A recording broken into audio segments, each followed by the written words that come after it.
Good morning. All right, so we have such a short agenda. Does not mean it's gonna be a short meeting, but hi, Zach. Hey, guys. Hi, Hi, Zach. Zach. I decided to not look at the screen. Okay, so I'm not sure, since our last meeting was primarily a non-meeting of council, About, to what degree can we talk about what we talked about last meeting? Because I know at least one of our members wasn't here. And it's hard to. Well, I guess we can. I we can move sort forward. of summarize. Well, yes, I that would be think, or at wonderful. least You my could- understanding, Right, because you I'm really- on a learning curve here, but, essentially, my understanding of is that the JBAB policy needs to be amended so that we are in conformance with the new parental notification law, right? And so the strikeout that we have currently in that line 48 is, we believe, would be sufficient to comply with the parental notification Bill of Rights. There's also the JLP, which is a specific policy for the parental notification. So the idea, a lot of ideas were discussed in terms of sort of setting out different criteria, and the general advice is you'd be better off with the strikeout than to try to or language. Every time you try to change the language up a little bit, you're running dangerously close to then being in violation of the parental Bill of Rights. So the goal here is to give staff good guidance in terms of what their obligations are and to be as clear as possible and not refer them to 3 other statutes that they would then have to go read to understand, but to put all the information they need to know as clearly as possible in your policies so that all of your teachers and staff understand what their obligations are. So that, I think, is sort of the gist of the general guidance, Okay. is not to play around too much with the language or to try to refer to other statutes. But just to, if you just do the strikeout here, that would have in the past allowed school personnel not to disclose certain information to parents. When we strike that out, then we become closer to conformity with the parental Bill of Rights. So the only alteration you would have to the JVAB is to take out that phrase in line 48. Other than that, it's fine. As far as you look at it legally. Right. From a legal perspective, in order to be in conformance with the new law. Thank you, that's really helpful. And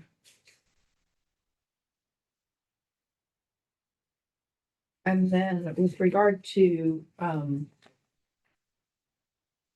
JLP, we talked about some pieces of that being able to be removed if we felt like that represented what we wanted to, what we felt comfortable with a little bit more.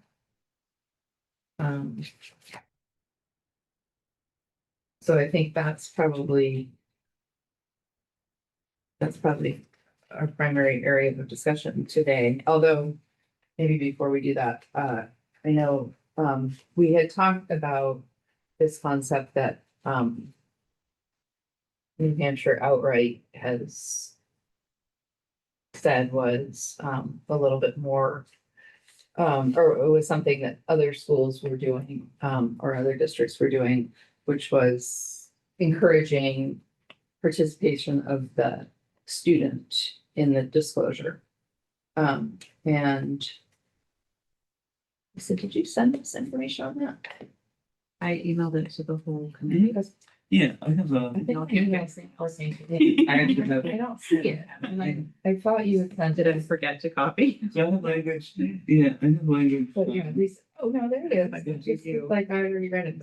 I got, no, I clicked on it. So there's a suggestion to add, Yeah, Yeah. I just found it. I'm sorry. My email is being really weird. there's a suggestion to add, I think, in that same paragraph in, the same section, 3A, privacy. After students have the right to discuss, express their gender identity openly and decide when and whom and how much to share. And then insert a new line saying, students may be informed when a parent guardian requests information related to their gender identity or expression. And students may choose to be present or participate in disclosing this information to a guardian. It was suggested. So it seems to me the spirit of this is to give the student at least some sort of heads up that this is going to be happening. Right. And then some agency in terms of like being present when this disclosure is happening. That doesn't seem to be at odds with I think the specific law we're talking about, which is the 9-E RSA 169(3). Yeah. So my sort of layman's take is that it seems that it doesn't, like, it's not out of step with the law there. My only question about that particular language is students may be informed. It's sort of, I don't know what the, like how you would say whether or not you would be informed or not. Right. I guess is my, on that. Well, Yeah, I think yeah. that the one concern, that was raised at the last meeting was that the new law indicates that information that people had should be responded to immediately, right? That's possible, or as possible, or whatever. Yeah, then you have to go to the 189(b)(4), the parental rights. And subsection E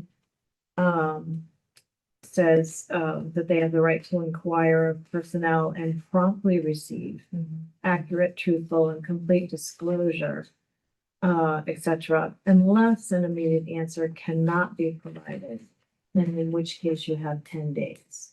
But the law's intent is for immediate disclosure. So while I can see the suggestion that the students may be informed, certainly works, but how practically you would include a student in a conversation that might be spontaneous inquiry. The law seems to impose an immediate response. So So, need to not conflict. right. So maybe, so that is why, so I'd just like to ask Lisa, since she's right here, that is why you're suggesting may as opposed to like shall, I assume. Yes, and in speaking to other school boards, I understand exactly where you're coming from, but the law says several conflicting things. It says complete and thorough and immediate. And all of those things may not necessarily be true at the same time.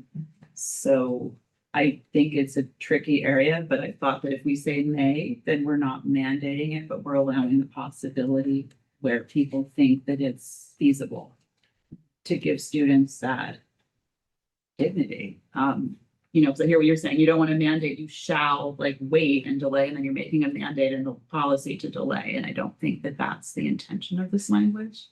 But if a parent calls school, and even if you just take an hour to let a student know, and then give them the opportunity to be part of that return Yeah. call. I feel like that's still complying with the law and giving the kid a little bit of agency in how that conversation plays out. But I thought shall, I mean, Zach would probably say this too. I thought shall was maybe too strong, even though I would personally love it to be shall. I feel like that's too prescriptive for staff to cover every situation. But I guess that was the thinking. Yeah, so there, you know, there's always room for interpretation and argument. That's what keeps us lawyers in business here, as to what the law actually requires. But the language is pretty demanding here. So the parents have the right to promptly receive. So what's promptly? Right. Accurate, truthful, and complete. So maybe the person who's being asked doesn't have that information, and can't promptly respond. So, Right. but I think, if you're gonna put, some of this, suggested language in there, it might lead to some confusion, and you might want to add more clarification, like, or add in there that there has to be a response, maybe tied back into that within 10 days. Mhm. So that it's clear in the policy. Again, you don't want to leave a staff person hanging, like, what does it mean? The student may, under what circumstances, and how do I do it, and how quickly do I do it? Could And we it's, say, and it's the 10 days that is the legal catch for potential penalties if you don't comply. So they so should we know should that. include that, 10 days. But could we say something like, I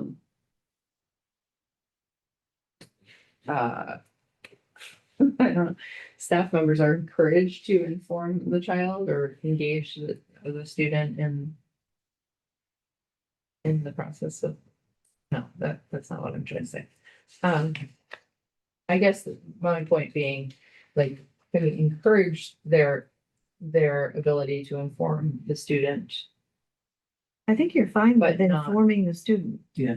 It's the Okay. may choose to be present Oh, at that the part. participating. I was gonna say, I inclusion, think yeah. it's almost orthogonal, and you could almost like separate the things a little bit Mhm. and sort of, just, and you could even go with shall potentially, if you Be separate them. informed. You could say, student shall be informed, Yeah, right?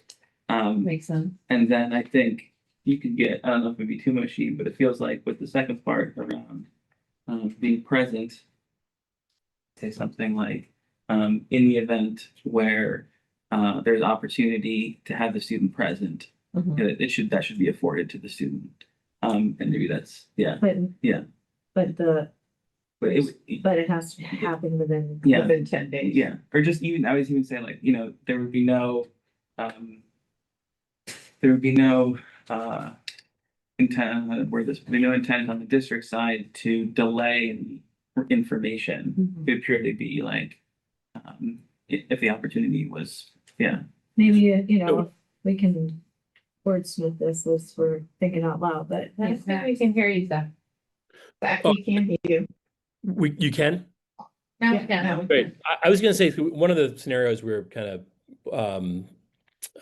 we were talking about in terms of operationalizing this is, okay, you are, and let's involve two elements. One, age of student, two, style of moment of conversation. So I'm a second grade teacher, and it's parent-teacher conferences. I'm sitting down with the parent has a inquiry about how things are going in the class. And as part of that inquiry, organically, the discussion of the student asking to be identified in a way that is not reflective of their sex at birth. In that moment, based on what we're talking about in draft district policy, as a teacher, am I Oops. You froze. feel that in the moment, and then I need to facilitate the the elementary student to inform the elementary student first, and then bring them, and then set up an opportunity for that to be shared at the same time with that student and the parent. I think we're trying to Yeah, work. we lost you for a second there, but I think I understand what you're saying. So my understanding of how that would work is that because it was an immediate conversation where maybe the student wasn't present in second grade, that the teacher could answer the question directly and as honestly as possible. Or if they didn't feel they could say, I don't know the answer right now, but I can get some more information about that for you. And then they can come back in 10 days after notifying the student. Or if they do know the information and they say it, then I feel like they should still notify the student that the information was Mhm. shared. Mhm. So I guess the distinction I'm making there is that the notification wouldn't necessarily happen before the information was shared, but just maybe before the kid goes back to home to parents. Got it. I don't know if others agree with that, but that's just my take on how we would have to handle that situation. How would you word that in the policy? Well, I think Byron's suggestion of splitting up the two was a good one. Yeah, I think those are two separate thoughts. Yeah. So he would say, students shall be informed of this request. Or.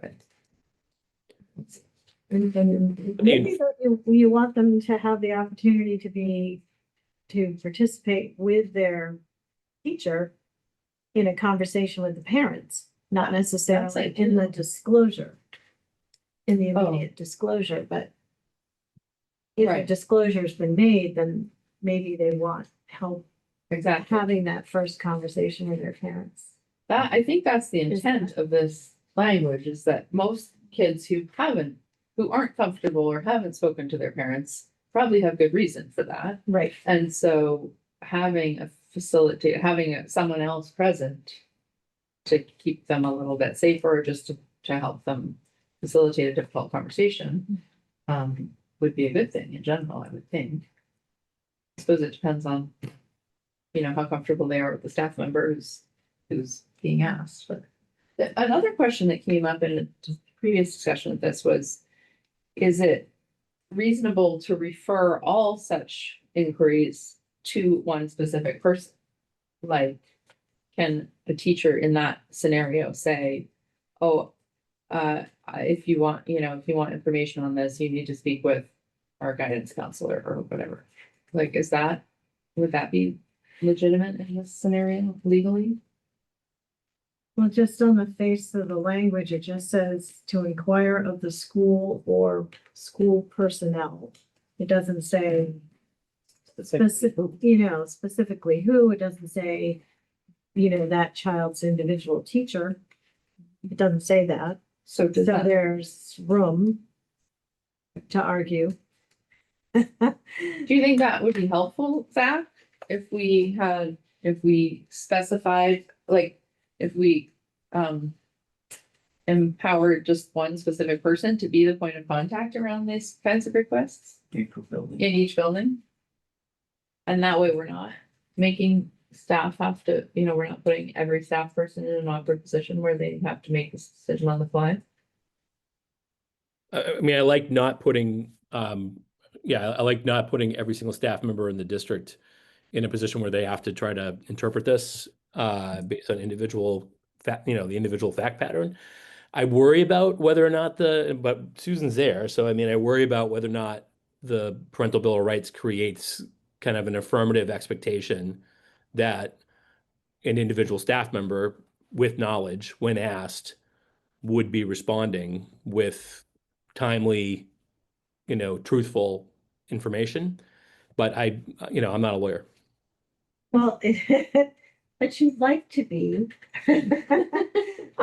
So it does create that presumption, really. But the language has some flexibility. So what does it mean by promptly received?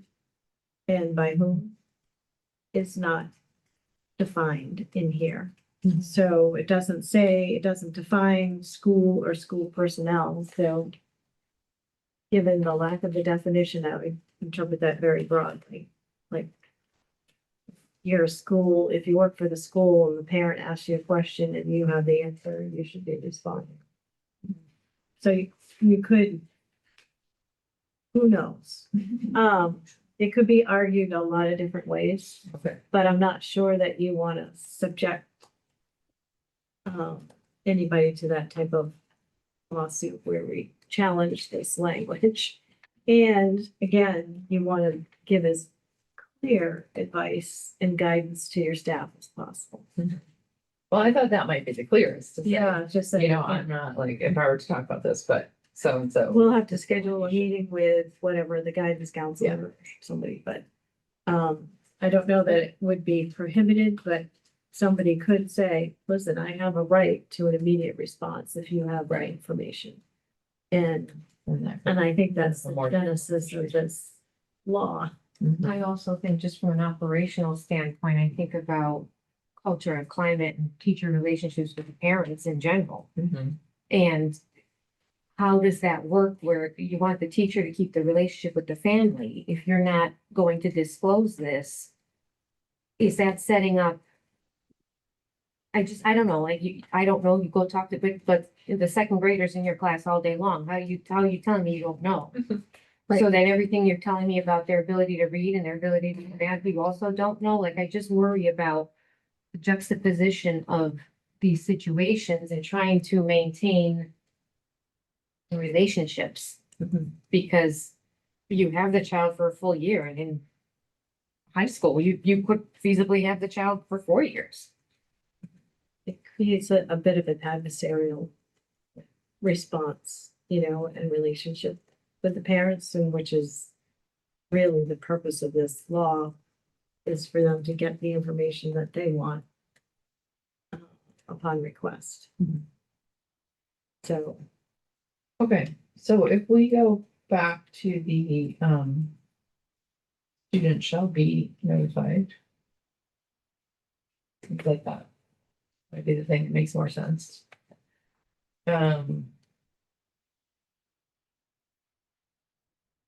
So is it reasonable to say students shall be informed when a parent slash guardian requests information related to their gender identity or expression? Can we just put that line in as it is? Yeah, I think you could even say shall be informed of any requests for information related to their gender identity or expression. And that would just broadly cover, yeah, like any of them. Yeah. Which I think. And then, yeah, I think we're good there. The thing about the discussion, even if choose to be present or participate in discussing this information to a parent or guardian. It's like, but if the parent or guardian doesn't want them there, for that discussion, it feels like that's sort of like within what the law is trying to say. It's another factor, so, I could be wrong, but that just feels like if, the parent guardian's like, you just know, I need to have this information, yeah, and then I'll know, how much, like, how much meaning it has, what if the parent has like that kind of power, yeah.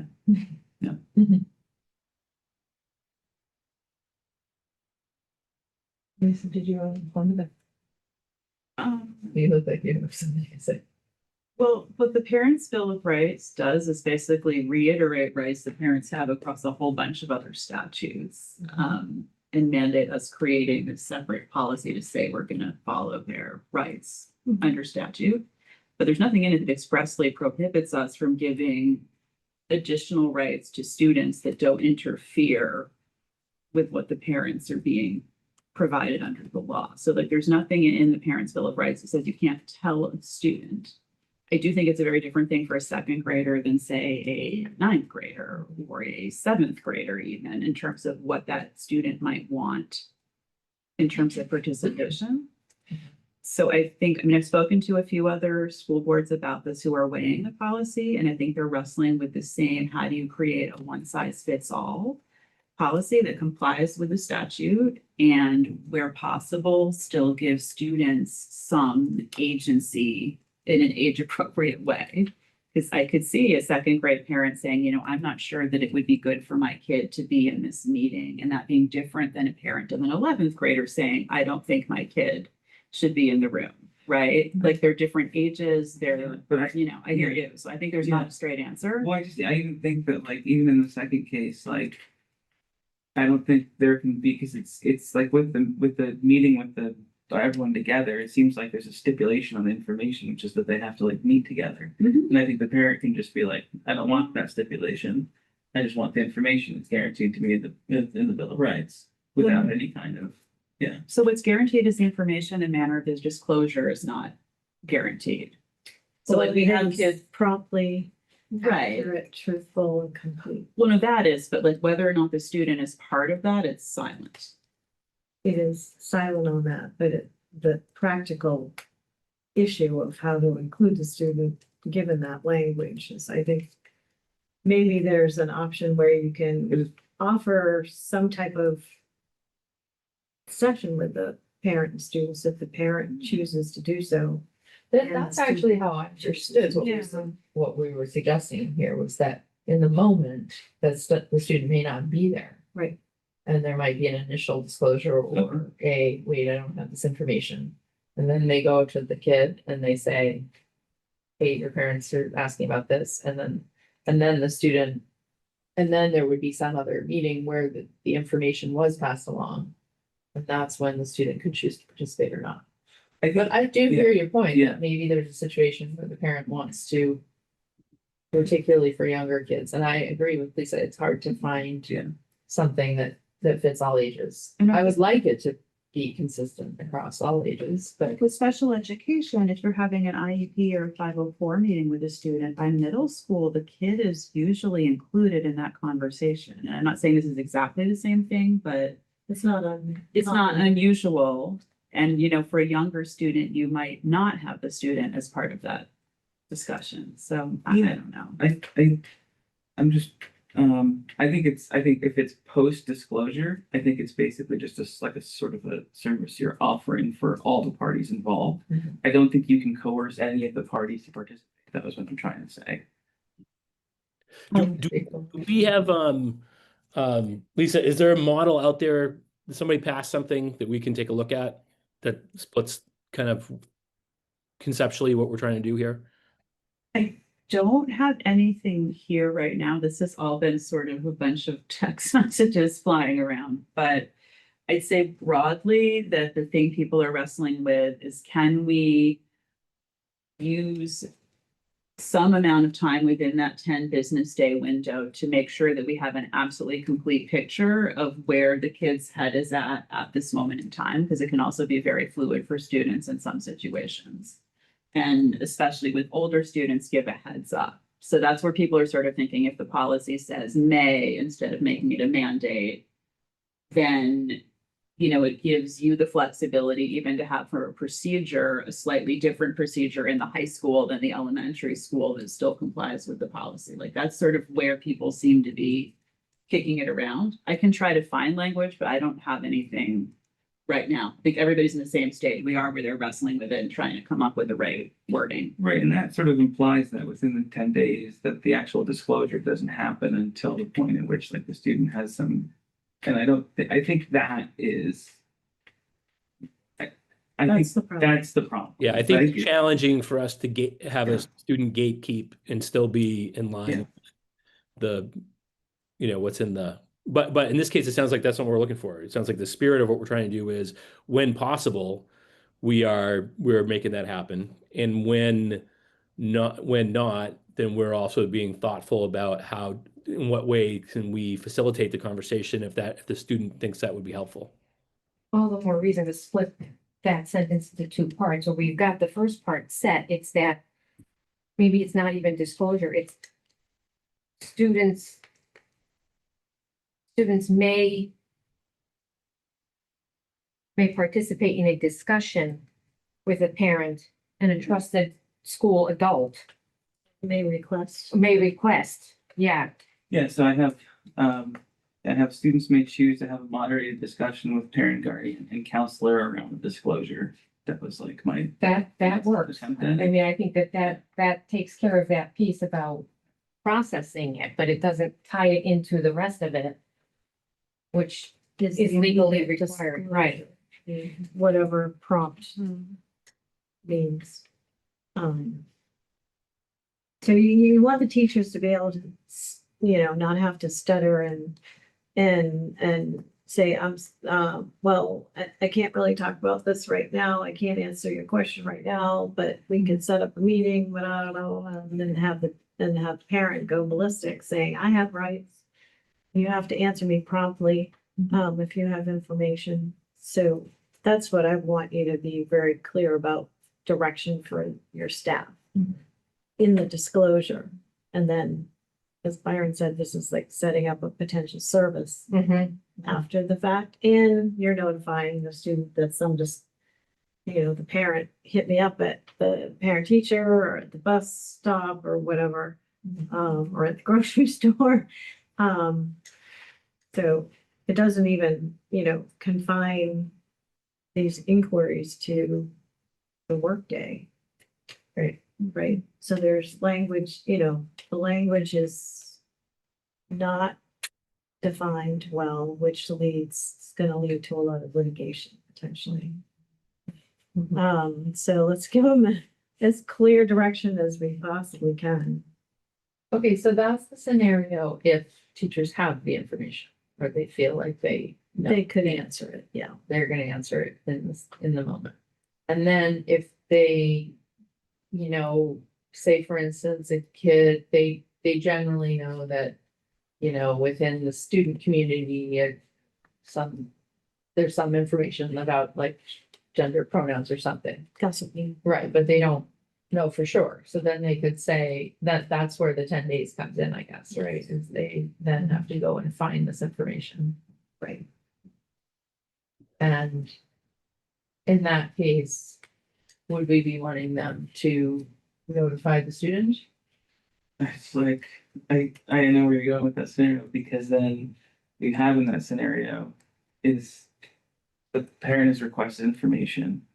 They haven't gotten the information yet, Right, and the student now knows that the parent has requested that information. right. And so I think I could see a parent who's requesting the information in that scenario sort of becoming very upset that has happened. The student So the knows. student knows, and then they haven't gotten the information that they've asked for. Mhm. I'm not saying it. I'm just, yeah. That would be, I could feel like that would be like a state of the world for like those individuals. That would be like really, So, quick question on the actual statute itself. Is there, we were talking a moment ago, like a parent asks a question, you don't have the information as a teacher. You don't have any information. Let's start with that one first. You have none that leads you to believe that anything connected to questions around gender identity is a issue. I don't know, is there, in the way in which the stuff is written, is not necessarily like, okay, now there's an expectation that you are going out and being Columbo on the nature of the student's kind of situation. I don't know that there is. I think it's just, No, that- I don't, so. I think It's just the that you information need you have and not. yeah, what do you have? And it might So- be, but are you obligated to give the gossipy information because that is information you have? Well, it has to be accurate. Yeah. And Okay. if you don't feel like you have accurate information, Right, um, okay. but So then what You is know, the 10 there's- days for then? there's That's the weird there's part. the complete disclosure. Well, the 10 That's a days, good it applies to all the other things. So maybe you're going back and researching something. Maybe you're looking back in files about, I don't know what it could possibly be, but I mean, it covers things like special ed files, it covers things like biometric DNA, like has their DNA been taken? I don't know, like there's stuff in there that you might need to go into files and look, you might need to actively, well, I don't know if they ever turned in this and such thing, you know, in seventh grade, if they ever handed this in. Did they hand in this thing? Did they talk to, like, you Yeah. might need to do some research about, well, geez, I don't know if that was in their IEP in fifth grade. I need to go look it up. Yeah, so it wouldn't be generally, Bobby calling himself Susie. in the Yeah, I classroom. mean, well, that's the thing, is like, it's not, this isn't information you're gonna find in that kind of context, so that's what, I guess. Yeah. I'm curious But about. this is what- intended to get at a lot of other information, Right, right? right. Yeah, Because yeah, yeah. it's like, I'm it's a just, I just litany mean of, in the context of this. Yeah. and I Policy. think that the 10 days is file searching and who knows what. For things that require file searching. Okay, but what we're saying is it doesn't involve going around to the other students and being like, hey, what do you know about this kid's gender identity? Yeah, I would think if, I don't know, if a personnel in this case could be anybody, it could be a teacher, right? And they don't know, maybe there's conjecture. I would have hoped that they would escalate it in the district, and then, someone who has like proper access to records would do whatever due diligence and then respond. And I think within that time, if they, notify the student, I don't think that's at odds with the loss. I think, yeah, You could do the notification. Yeah. Whether you have the complete information or not. Yes. Right away. Have we ever thought of putting an age? I mean, if a kindergartner is in this scenario, I just don't know. Does the kindergartner know there's a meeting and there's 10 days and Kindergarten. or a first grader? or a Doesn't second understand grader, the or- significance of them wanting to, Yeah. It boys just- wearing tutus. That's always baffled me. Would we ever think of putting an age limit of up to 8, up to 10? For what, for Well, the notification of the. Yes, I mean, if a kindergartner says something, are they just saying it because they just heard one of their classmates say something and, what? I think the I way I think about it is if a student is if the student has informed the district to the point where it's like accurate and real information on there for the district to know about this, then the student probably is like at a level cognitively to understand that someone would be interested in having that information, and that they could, I mean, it just doesn't seem like a likely scenario that someone's cognitively not. I mean, am I making sense in terms of like them making that sort of assertion in such a way that it's like known by the district, and then not being able to like understand the implications of the conversation, disclosure, and those sorts of things? Seems like Yeah. those things like developmentally would be relatively aligned, so I'm not sure that that's, yeah. Yeah, Well- I think you're right, that. If we they're- had they're May aware enough to be making those assertions, like you said, but Yeah. they can understand that someone might ask about them. Yeah. I mean, And yeah, I think, and it's, understand why someone's asking about But if you're them. in kindergarten, I don't, think of a 4 or 5-year-old. Well, I guess you have to be 5 to be in kindergarten, Yeah. but I don't know that a 5-year-old is sort of like going to a counselor. I mean, maybe, well, that this, I don't know. Yeah. And like making that assertion, right? And not doing it at home. And not, yeah, exactly. Yeah, it seems like, What were you gonna say, that? I mean, I think one of the things about the May language is that would allow us the flexibility kind of procedurally and case by case to, take things like what Byron's talking about, which I think is right. If a student has had a conversation with the teacher, the school as an institution saying, this is what I want to be referred to as, and these are the pronouns that I would like to use, then I think that creates a certain sense of, a certain amount of agency and ability to want to be engaged in those conversations in a way that we might want to endorse and treat in a different way. I think it's more likely as you get into middle and high that those are where those conversations are probably going to happen. But if it's May language, then I think that allows us people on the ground to make judgments about how to approach those situations. Yeah. I agree with that. I also wondered about what Susan was saying though, because I felt like you were saying that it wasn't, that maybe it wasn't clear enough for our staff. May. Well, yeah, so if you want to have, I'm not, which part of the sentence are we working on here? Maybe informed or maybe present for a disclosure? Or a conversation? I don't know if we changed the beginning of the sentence to shall. Oh, okay. And then we put a period after identity or expression, period, and then we were gonna go with Byron's, could you read that again? Students may choose to have a moderated discussion with the parent or guardian and counselor around the disclosure. I don't know if counselor is the right word. The point definitely is that, there's the parent group, the district group, and the student, but however we want to define this. Okay, so you were talking about the second version, Right. second May, no. Yeah. Okay, so we're sticking with the shell for the Information to the one. Okay. And then on my point on the second sentence is that you wouldn't limit your disclosure in order to set up this Right. meeting. Right. If And you you have. explicitly say that in the policy, information. yeah. Yes, that you need to be clear that if you have information available, Yeah. you need to answer the question, but then you could follow up with.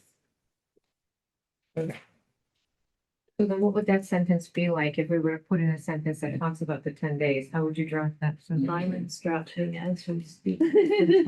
Just clicking away. Smoke coming out of his ears. I did find some language that's been circulating, I don't know anyone who's adopted this. That this was something that had been vetted by attorneys who were representing LGBTQ plus advocacy groups, so I'll say that full disclosure. Yeah. But what they're saying is schools do not have an affirmative obligation to out students to anyone, including caregivers. However, if the parent asks directly if a youth has come out to a teacher as LGBTQIA+, they or the school must provide an accurate, truthful, and complete disclosure no later than 10 business days after the request, which is what you're saying. Well, But I think you would that say that- ignores the word promptly. I hear you. Yeah. And then they say students can ask that school staff or administrators allow them up to 10 days to have that conversation at home. Students can ask. Or, They might not get it, but. right, Sorry. so, I mean, but it's trying to center a little bit more the student's ability to not be outed by school within the parameters of the law. So that's like, if you look at the rest of this policy and what the intention of it is, the further we go in taking away the ability of students to be part of these conversations, the more out of step we are with the rest of our policy.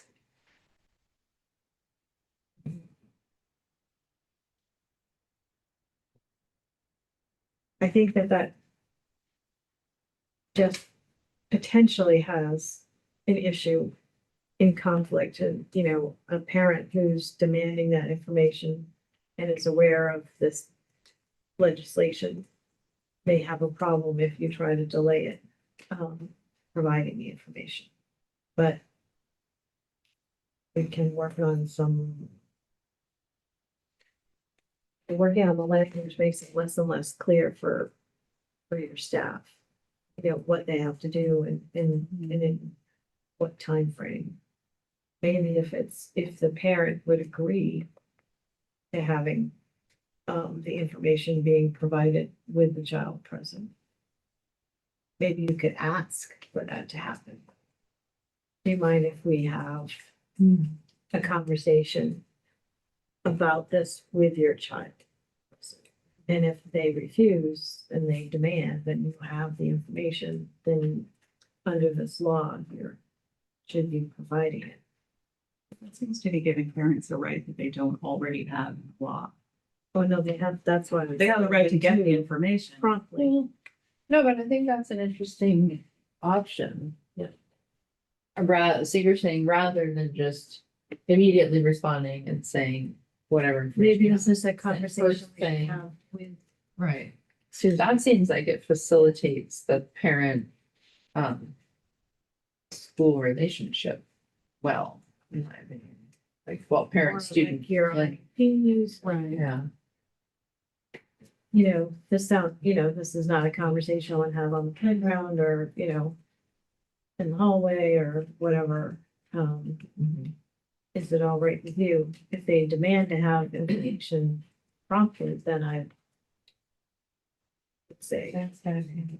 Oh, yeah, it's that. It's okay. No, I was waiting for you guys. I was gonna say, so in that scenario, in terms of, I mean, again, I want to make sure in terms of clarity for staff. So, and I really want staff to almost have like almost a cue card for these types of moments. Yeah. And it's, is what we're kind of throwing around right now, would it be, would you be open to us having that conversation with your Yeah, so at least, that's what she's saying. Pick up your frozen. Pros. That's a good post. Say it again. Yeah, we didn't hear So the parent- last part. Yeah, so parents, my internet connection is unstable, so I'm probably coming through choppy, but, so is it, so parent says, has my child, been asking you to call them by a different name or use different pronouns? Or have they indicated that they have, a non-cisgender identity? And would it be in what we're talking about now, would we be saying to staff, your response could just be, are you okay with us having that conversation with your child together? Would that be an acceptable thing to you? And if the parent, but then the question becomes, if the parent says yes, great. Now we've got this. If the parent says no, what happens in that scenario at that point? I think they have to say it. They have to provide the information if they have it. Well, Yeah, and that's, I mean- yeah, go ahead. Sorry. The only other thing I can think of in this scenario is if the student doesn't want to be involved in the conversation, then does the student still get that opportunity if the staff member has already said to the parent, if the staff member's already made that offer? And I think you could word it so that, if the parent declines, the student may still be offered the opportunity to have a conversation. Yeah, I'm thinking of the opposite scenario where the parent says, yes, they do, but the student doesn't necessarily feel comfortable being. Then it should still be an option for the student. So it's an option for you to, for. Yeah.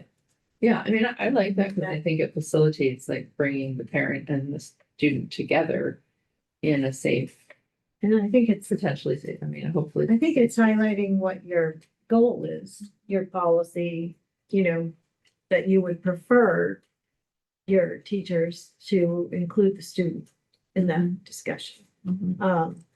But if they're faced with a demanding parent and you have the information, they understand, they can't delay. Right. But if they can get the parent to agree, then that's always, any type of agreement sort of overrides the statutory mandate. Mhm. Let's have a meeting, we'll get it done in the next week. We'll arrange something to happen and it'll have to be done promptly. It does sound like, parents will be given the opportunity to have a disclosure conversation with the student moderated by a counselor in the district. I didn't say moderated, I just say with the staff member. Well, and perhaps as a relevant counselor. Okay. Moderated sounds too, I also don't know that we need the word disclosure in there, I mean, what if they're not even disclosing anything? I mean, that's the funny part, is like, we're assuming these are kids who have something that they're trying to keep from their families or something, but maybe they're not. Maybe the parents just wonder and there is nothing to hide, or there's something like, I don't know. It's sort of, there's a lot of assumptions behind this legislation, I think that. There's a lot of factual scenarios that can't be accounted for. I think it's actually have to be some subject of the conversation though, so, can't just say, they can have. The conversation about. Around the request. Yes, Yeah. yeah. So parents will give the opportunity to have a conversation with the student, with personnel from the district around the request. And you're sorry, you heard that one. Parents will be given the opportunity to have a conversation with the student, with personnel from the district around the request. Because if you don't specify personnel from the district, the opportunity to have a conversation between parent and student exists. 24/7.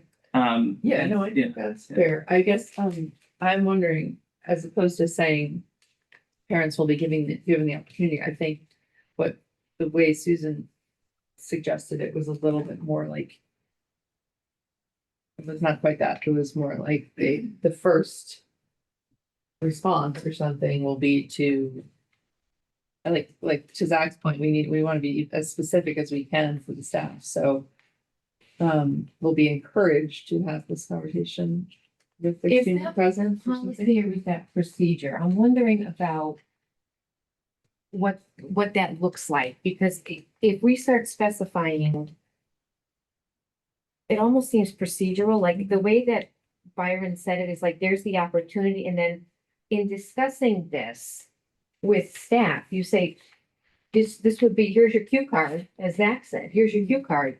This is how you would approach it, instead of having to worry about memorizing procedure. Because policy is the board's legal document, so as a staff member, I'd be afraid if I didn't do something that was in here. I wonder about the line between policy and procedure. Mhm. So you've tried to avoid, reciting the mandates of Bill of Rights in your JVAB. But we're amending the JVAB, assuming there's a conversation. So I think that's making it a little awkward.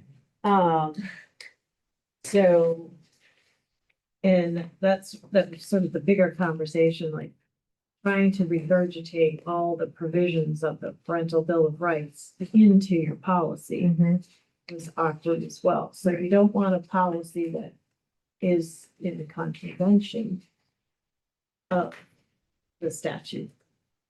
But you also probably don't want a policy that just rewrites the statute, right? So, the more language you put in, the more you're sort of rewriting the Right. statute and, Right. Well, and I hear your point, Patty. I think that's true. I feel like a lot of this already infringes in a way that feels like it's procedural more than policy. I mean, just the law does, but I thought I was hearing from Zach that we need to be as specific as possible so that everybody knows how to respond and responds the same way.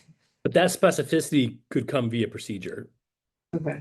You know what I mean? Like that's stuff where we could train people around, here's your playbook in relation to these types of moments. And here are the things that, here are the things you need to consider and the people that could be involved. Which allows us, if we don't try to do that in policy, then it allows us to do more case by case kind of scenario stuff and have the flexibility to do that. So anyways, that's what I was referring to.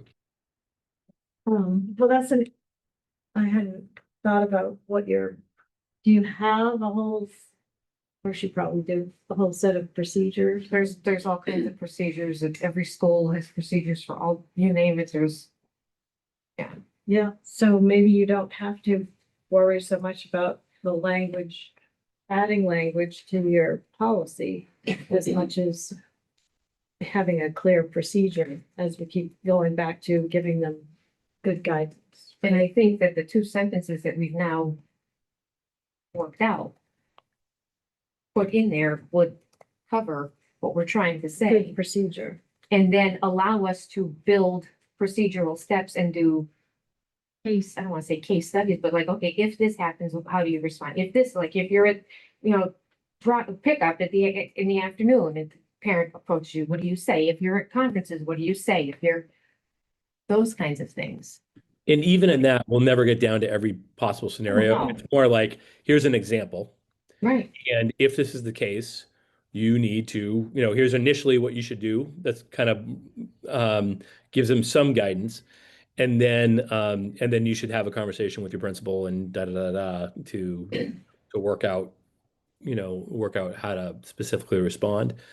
Because even I don't want to be like, well, we're not going to have specificity in the policy, but we will have a 25-page if this then that procedure. That's not going to happen either, but we'll be able to do some things that are create more specificity that you wouldn't want to have in policy because it will become dated in certain situations, and then you got to go through multiple months of trying to rewrite it, where the policy could show compliance with the law, but also the spirit of what we're trying to accomplish. I think that's still pro student in this Well, situation. a good example of that is the recently passed cell phone policy. We've got a policy in place saying belt to balance off, but every school is dealing with, if they come in late, what do you do? If they're leaving early for an appointment, but like everybody's dealing with that, and they built it around, not every situation is in there, but we've got enough flexibility that's like, oh, they're going late or they're going home early because they're at a dentist appointment. Okay, we're gonna do this, or that's been built in.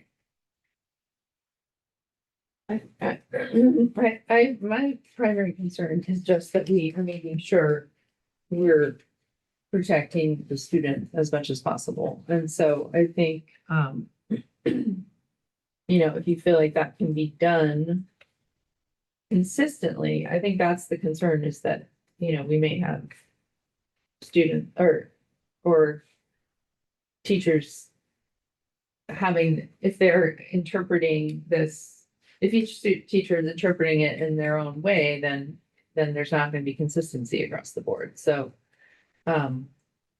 that's where I think being a little more specific helps. But if you're saying you'll develop policy that does help them with that specificity, then that. Well, I think the challenge is if we try to, within policy, be really specific about the spots where I think we would be interested in being specific in certain situations. But if we made it a policy to make sure it was guaranteed every single time, I think that is more likely to put us in, create problems with the existing law. And so I don't know, there's not an easy answer to this. I have a different version of the conversation language, which is that district personnel will offer an opportunity to discuss any request related to the student's gender identity with the student, guardian, and district personnel. I think that's good. I would just add after identity and expression. And/or expression.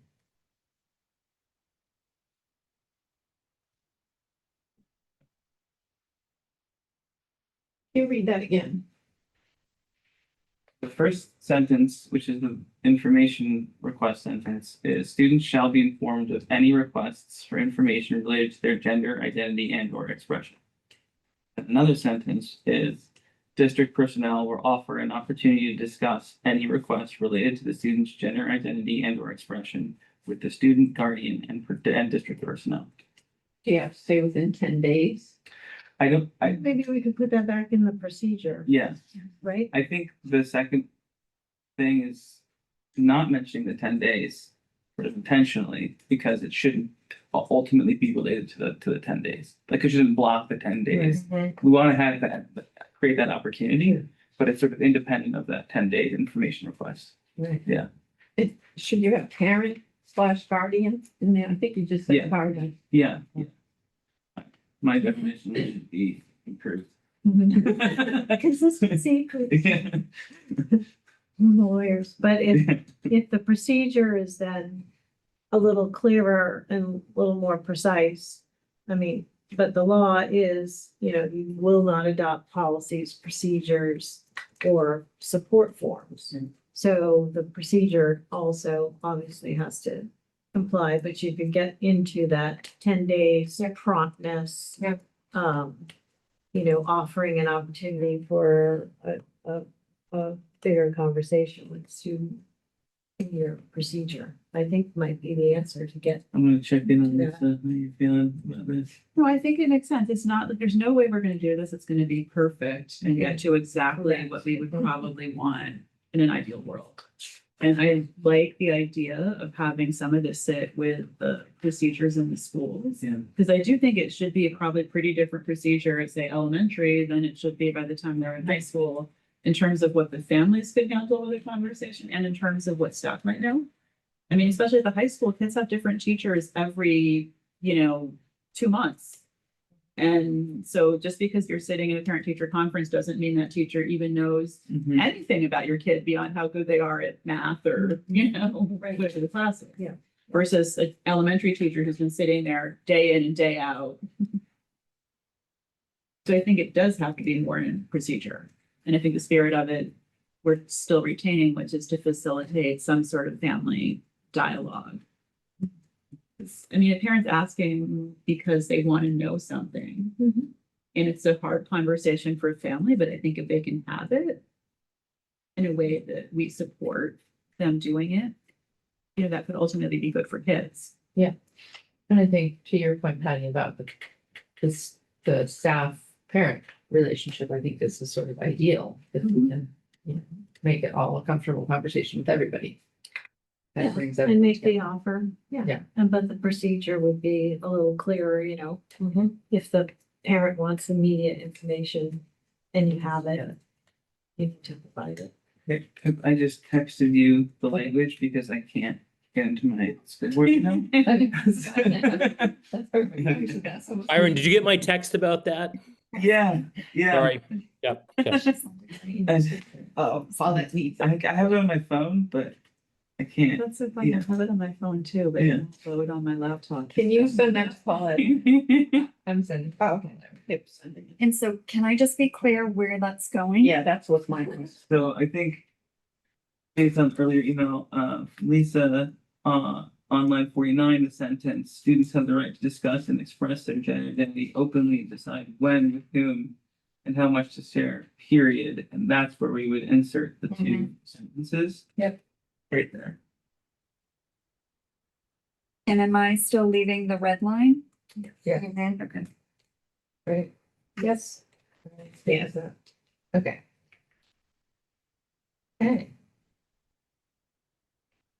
And then one last question. 107 is remaining a shell.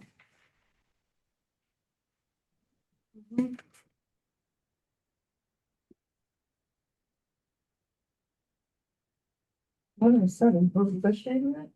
Yeah. Lisa added it in her email. Okay, But I don't think it needs to. That wasn't even an area that the Audley Star was concerned about at all, so I would just leave it the way it is. Okay. That's JVAB. Is there a motion to pass it with the amendment, so you can get it to your school board? Yes, so we're gonna recommend it, Yeah, I think we yeah.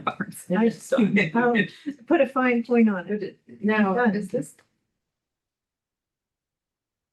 I can't recall whether this, I mean, this is didn't it fail its first reading? The No, that's JVB, JL two. Next, yeah, no, next up, these figures too. I don't know which one it was, like, I don't know. I'm just trying to figure out if this is gonna be a first reading or a second reading. the JBAB is like the one that failed. We've done it so many times. JBAB, I don't know. Maybe we haven't. It was JVAB that failed I thought so. 8-1. But I think again, going back to the previous situation, Yeah. we've Yeah, made so many edits to it. It's a completely different looking policy. I mean, You know, JV? what? Yeah, it's not. no, I'm not worried about you bringing it back. Okay, so is that a first reading then? Yeah. That's all I'm trying to figure out. Okay. Wait, there's actually, I want to ask this question. Susan, thank you for being here. Um, Oh, So on the question of policies that fail first reading, what is the rule in terms of whether that can be brought back or, yeah, We did discuss the this. rules are, yeah. the rules aren't clear. There are parliamentary rules. The city council has specific rules about motions to reconsider something that has failed. Okay. But I don't see that this policy where you have a state mandate really falls into that category of sort of a But those, discretionary legislative. but those rules are rules adopted by the body, right? So like That you the follow. parliamentary rules. Yes. Right, Yeah. so ostensibly you could suspend the rules. Yep. If you thought that potentially you were out of bounds to bring something back. Sure, Okay. you can always suspend the rules with a 2/3. Okay, sure. Oh, but you could put this on as, I don't know that it's that different, you know, Yeah. whether you want to have it, call it first reading or second reading. But since it's failed, JBAB single read always was. I think we should do two readings. You mean it always, it was because, Yeah, as far because as, it was just one. yeah, line. July 30th, it was a single, Oh, I see. September 9th was. a Yeah, it had to have been a first or a second, it was just a You single. can do what you want, it's just. I think we should do two readings. Yeah, I do too. And I think if With feedback, if that's we important. can do that. Yeah. formality, and We are- you can always do that if you're worried about anyone challenging it down the road. You can do a formal suspension of the rules, but I think those rules don't neatly fit in to this situation, right? Because you're faced with trying to comply with state law. That's mandated. You need to fix the policy, even if you don't want to. Okay. JLP in 15 minutes. Okay, so the information we got was that, that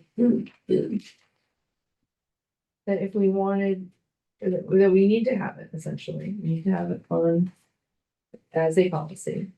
And that if we wanted to, there are some parts that we could eliminate that are somewhat considered somewhat optional. And if I recall, I think it was, I'm trying to find it in my notes, but it was 15 through 17 was what he said, but that's the whole, yeah. the rest of it is. At some point, he also said 7 and on, but but let's start with the 15, because that's the 17 part. If you look at the actual law, like the very first paragraph is what it says, but then the law goes on to say school district personnel may not discourage or prohibit, so that's kind of like lines 8 through 10. This paragraph does not prohibit a school district from adopting procedures that permit school personnel to withhold information, which looks like you're aligned with 11 through 14. Whereas a board, you empower the superintendent to do certain things. So I think that's why he's saying those first 3 paragraphs line up with. Yeah. 186.11.9E. So you have to keep those 3 paragraphs, but you can take off the last paragraph. That's when you look at the law and you look at the way it's written. So it's not to the point, regurgitate the law again. It's written in a little bit more reader friendly style. So now, you know, the idea being that you had your JVAB and you made just a minor alteration to it. So to be clear, you're saying your policy is to follow the parental bill of rights by having this JLP. But all you're doing is, as Patty said, you're regurgitating what that law says in a little bit more friendly presentation. so that it's clear for, say, DOE or a parent that you have a policy. Oh, no, we have a policy that says that we're gonna follow the law. Right. Um, even if they think there's a little wiggle room in your JV. I think. And then line 11 talks about procedures, because if there are things that we're worried about, it's up to the superintendent, it's up to Zach to say, hold on. You can do this, you can do, but if this, then do that kind of a thing. Seems to 11 Text. protection, Yeah, so I like 11. And I like procedures.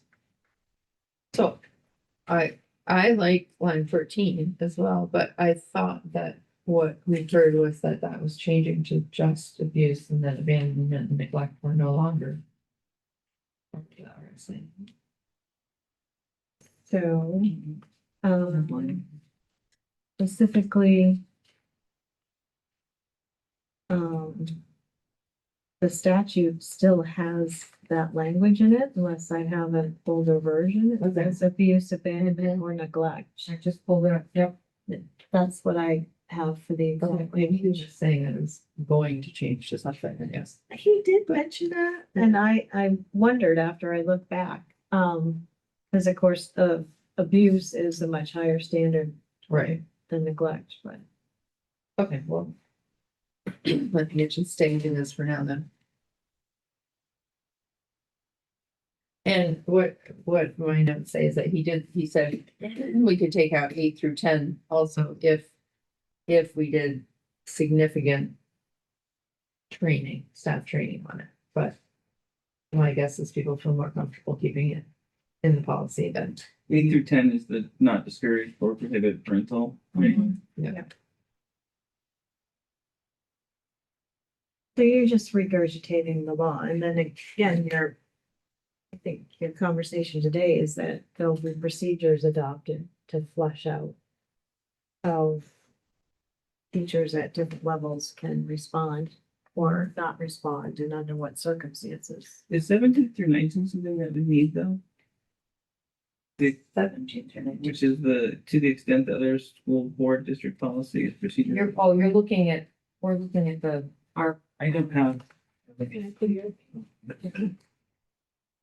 think it's 15 to 15 through 17. yeah, that we can It's not bring them. Yeah, I mean, it seems.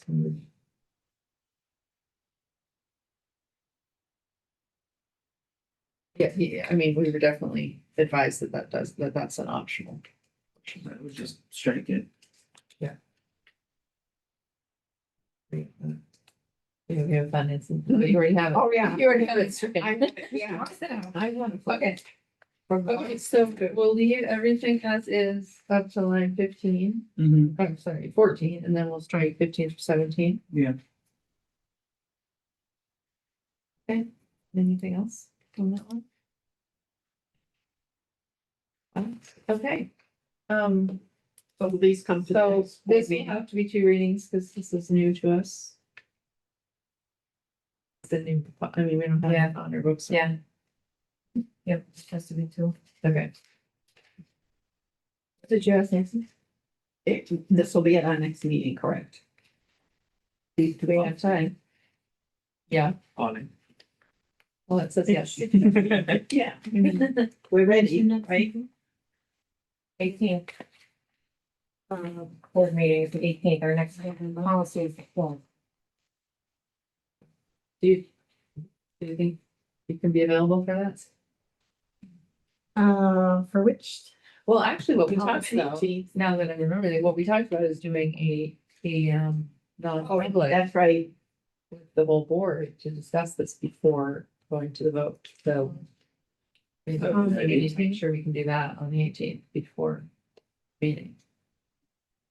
And then Susan wouldn't have to be at the regular meeting. Right.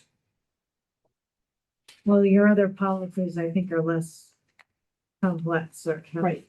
don't have the same legal. Yeah, I was thinking we issues. needed you there for this, but if we do the non-public first, then.